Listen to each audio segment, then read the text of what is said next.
Saeed, and he is a member of the International Solid Waste Association. Good morning. Good morning, sir. And of course, the recycling is a very important procedure that is well known worldwide. And we hope that one day we can see it here in Egypt. And recently, the government had announced that they are willing to buy the old waste from the people, and they even opened booths for these people. But suddenly, after the inauguration and after the governor attended with all the employees of the governor, these booths were closed. Mm-hmm. And the people were very angry about this step. So what happened? Tell us the story. Simply, it's a very good idea to integrate people in such activities, but the methodology, how to apply and how efficient is the application. Is it based on scientific basis or not? Feasibility study or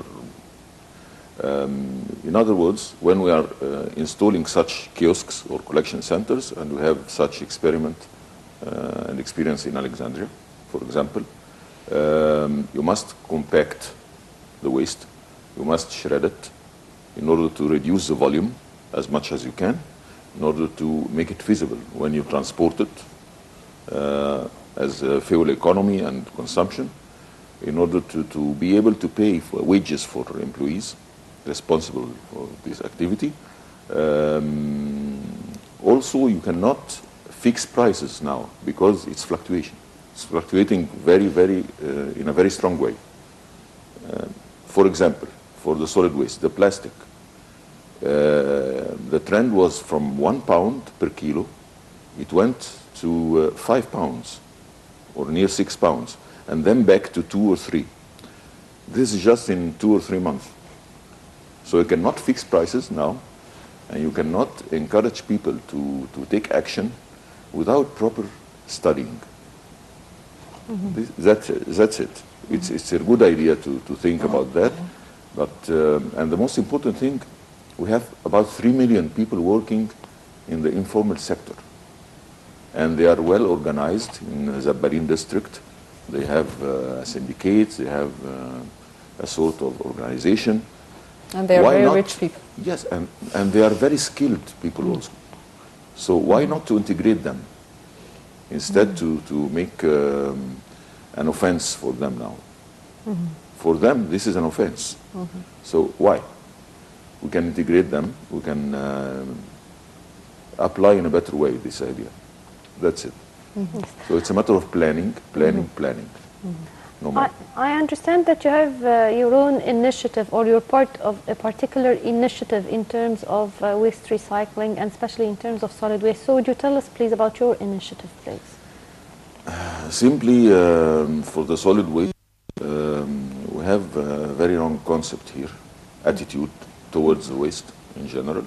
We call it garbage or residues or whatever. Mm-hmm. Waste, allow me to say it in Arabic, it's mafqudat. Mm-hmm. This is the proper interpretation. I think you can agree with me on this. Waste of time, waste of anything, we are losing something. So when we are now taking the opportunity to visit schools and universities, that's what I'm trying to do, conducting sessions in different educational institutes, and discussing this issue with students, discussing the issue that it's a new concept. We must be positively peaceful. We must resolve our conflict with our waste in a proper way, in a positive peace way. And the difference, the big difference between negative peace and positive peace. Negative peace means the ceasefire. There's no violence. But positive peace, we are taking out the root causes of the violence between, or the conflict between us and between our generated waste. That's us who generate the waste. It's not coming like that. So we are responsible. You cannot have a baby or a kid and then keep it in the street and wait for something good for him and his future. This is the same way. We are the source and we are responsible. So we must look at the waste from a different aspect and try to manage it in a better way and try to resolve the direct conflict, the direct violence between us and the waste. We cannot see these piles of waste in the streets and stand still. Structural violence, we must reorganize institutions, the regulations, in order to be able to heal this phenomena and to get rid of these streets full of piles of waste. When you travel any place abroad, you find different boxes or baskets for the trash. This one is for cans, this one is for bottles, this one is for paper. People there know the importance of how to be clean, and at the same time they know that it's very good also for the government because it's going to make money for the government. Why here we do not apply such a method? We have lots of garbage, as you said, in the streets, and it's very good business. So why the government is not applying such a method? Again, it's a matter of regulations. What kind of regulations? I'll tell you something. There in Europe or in the US, they have something called extended producer responsibility. What it stands for, it's a kind of taxation, extra taxation, applied on the firms or the corporates who are responsible of polluting the streets with plastic bottles, with cans, and so on. Okay? These extra fees are taken from the polluting companies, and then the government subsidize the firms working in the environmental projects or the sustainability or the recycling sector. In return, they are taking this money, these firms, and they are subsidizing people in order to get from them the bottles and the recyclables and so on. So it's a cycle. We must think in a system. We cannot take one part and then, let's imagine we are sorting now waste. We are separating. And then the truck is coming and taking everything together again. So it's a waste of time. Yes. Is the truck itself separated? No. It's not happening. Two parameters you can measure with the efficiency of the collection system of any city. And I saw this in Casablanca, in Morocco, not in Europe. First of all, when you are not seeing any garbage piles or waste piles in the streets, this is one sign. That means the capacity of containers is very well calculated, very well planned. Second issue, you cannot see the vehicle or the truck emptying these containers. That's to say, they are planning in a very good way when the truck must come, when there is no traffic, almost no traffic in the street, and this is the proper time to collect from that particular point. We cannot simply fix hours like from 9 to 12 and to collect from every street. Because, for example, Alexandria is generating 5,500 tons per day. Can you imagine that you must collect them in 3 hours in the afternoon? So we must review again our planning regarding collection, regarding waste management in general. Yeah. I think also we need to do, as you mentioned, to educate the people, because sometimes the garbage bin, although they are rare, but sometimes you'd find it few meters and the person is not even, and it's not full, and the person throws things into the street. Even they'll be driving in their cars and throwing it off the window. They don't have the idea of maybe a plastic bag or a mini garbage bin inside their cars. So it's always people throwing things off whether their cars or wherever they are, and just onto the street, and they rarely even seek for a garbage bin. So how can we overcome such a culture? Via education. I think we must and some of the times they are educated people who do that in very fancy cars. But they are not educated in that particular domain. Yes. We must now introduce new disciplines, new subjects in our schools concerning two main things. Culture of peace, and with it waste management and recycling. Why not to make such recycling labs in the streets and to generalize this as an activity for kids? When they are living this, they will change their culture and everything will be better, I think so. Sir, as an engineer, tell people what do we do with the solid waste that of course they are taken from them and it is recycled. How things are recycled, and the cans are recycled, the plastic. Tell us each category, what we do with each category in the recycling process. Okay. First of all, we are applying here in Egypt, and this is not a big issue, what we call the single stream collection process. That means there is no separation at all. And this is applied in some states in the United States. By the way, it's not a negative issue.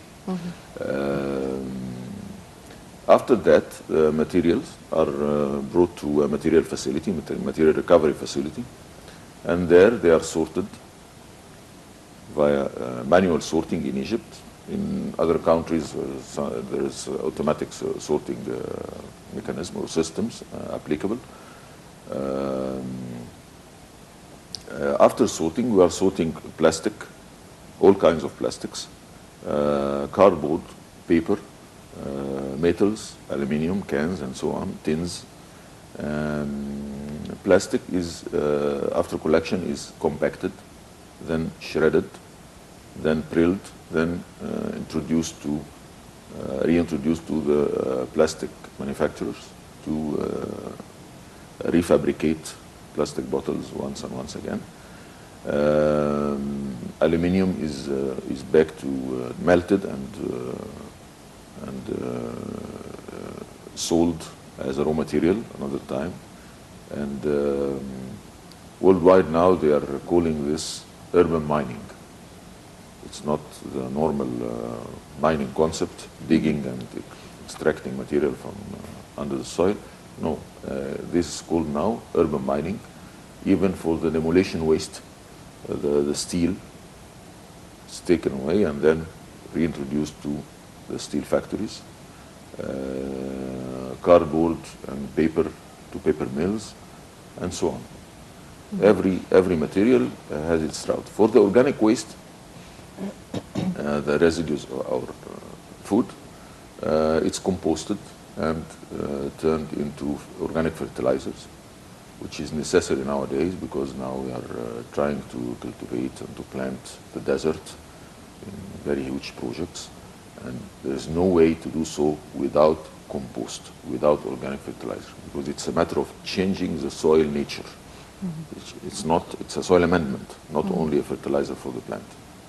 So it's a necessity. Now, to what extent is this process efficient in Egypt? In Egypt, we need more material recovery facilities. We need to update our technologies somewhat, because all the plants, the facilities we have are very old technology. They are fabricated by the military production decades ago, and sold to the governorates, different governorates. And some lease contracts are applied in order to manage these sites, but we saw a lot of issues concerning this. People who took the responsibility of that sort of management are not really qualified, are simply transportation contractors, so they are not keen about recycling and restoring and such things. They are simply taking waste from this point to the landfill, and that's it. And they are gaining some profits through this. So we must change our rules concerning who can be assigned to take such lease contracts and to manage these sites, because it's a waste also. Waste of effort, waste of resources, whatever. But why the government at the beginning said that they are ready to buy the waste from the people, and they even set the amount of money of each thing they're going to buy, and after that it was closed? What happened? As we were saying, the idea itself is applied somehow, but with different rules, with different practice, with proper feasibility study,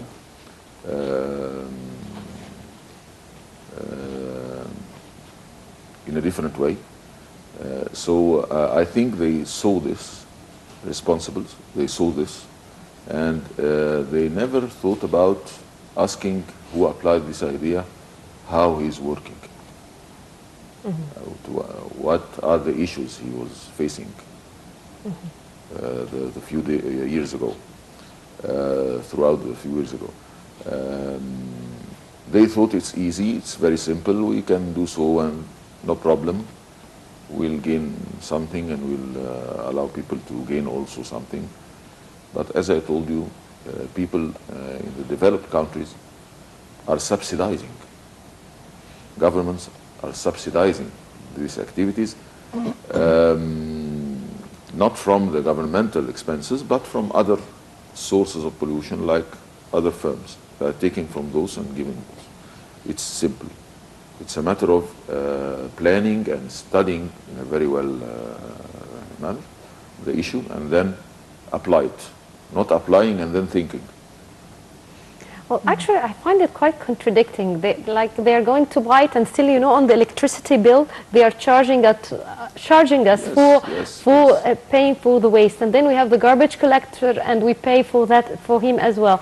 And then after that, they tell you, okay, we're going to pay you, even though it's halted. Actually, they are paying us what they are already taking from us, and even they might be taking more because it has a certain percentage on the electricity bill. Yes. So actually, there is no real benefit for the average Egyptian from such a thing, except you'll be going through the hassle of carrying all these garbage bags to the outlets. Of course, I agree with you totally, because it's, as we are talking now, it's a matter of planning, good planning or bad planning or no planning at all, and I think this is what's happening. There is no planning. Maybe somebody is encouraged to do something. He came in with an idea, and then, what do you think? Let's do it. Let's do it.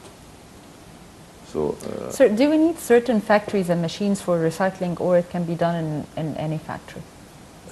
no, of course we need some machinery or some equipment. As I told you, we have some old-fashioned, obsolete equipment, technologies. And we must change this. We must update our facilities and our tools. We must train labor in another way, because it's simply depending on self-skills, and nobody took the issue institutionally. Yes. Now, what about your projects? What's your next step in it? Next step, I'm concentrating on promoting positive peace regarding our waste and its relation with us, because that's what I'm living for nowadays. I'm having some tools in different schools, different universities. The last one was in geology section in the Faculty of Science, University of Alexandria, and we were talking about working on the surface, a topic like that, in order to avoid the waste of exploration and mining and so on. We have some alternatives to work on the surface and to have the same products, like the petrochemical products, the plastics and so on, from organic waste. We have some waste-to-energy facilities and plants now in all around the world, inside the cities in Europe, like Amsterdam, like Zurich. Those facilities are taking the waste from people, the municipal solid waste, and then they are converting this waste into energy, electrical energy, by incineration or by gasification or many processes. So we have the opportunity to take this advantage and to treat our waste in better way, I think so. Well, member of the International Solid Waste Recycling Committee, Engineer Saeed Eddin, thank you very much for joining us, and welcome once again to Breakfast. Thank you. Well, and now we will be going to a quick break, but stay tuned for more coming up on Breakfast Show.